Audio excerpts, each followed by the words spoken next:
If you're going to Paris for the first time, I'm going to share some useful info on how to get around. Hi, I'm Liz, and I share practical tips from traveling to over 40 countries.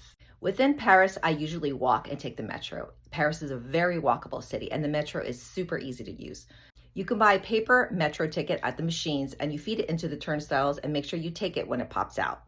You can also buy a Navigo pass. The card itself will cost €2, but you can load multiple rides, and you can also buy a weekly pass as well. They are trying to switch people over to Navigo, so at popular metro stations, you will find that sometimes paper tickets will run out.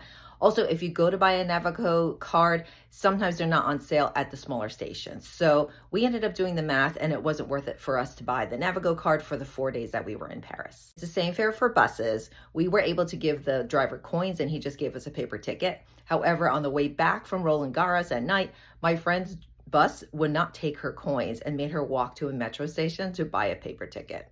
For ride apps, you can use Uber. You can also download Bolt, which is used in Paris. These are both still cheaper than taxis. For train travel outside of Paris, we went to the SNCF Connect website to buy tickets.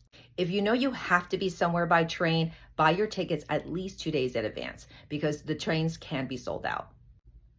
We tried to buy train tickets the night before to go do a champagne tour, and there were no seats left. And finally, you should know that strikes are kind of a way of life in Paris. So at any time, you can expect to see strikes from workers on trains, for trash, for museums.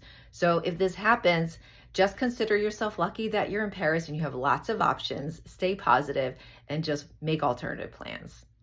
If you learned something new, give me a like. I'll also be doing videos on some hotel reviews and day trips from Paris. So follow and subscribe for more tips on how to travel smart. See you out there.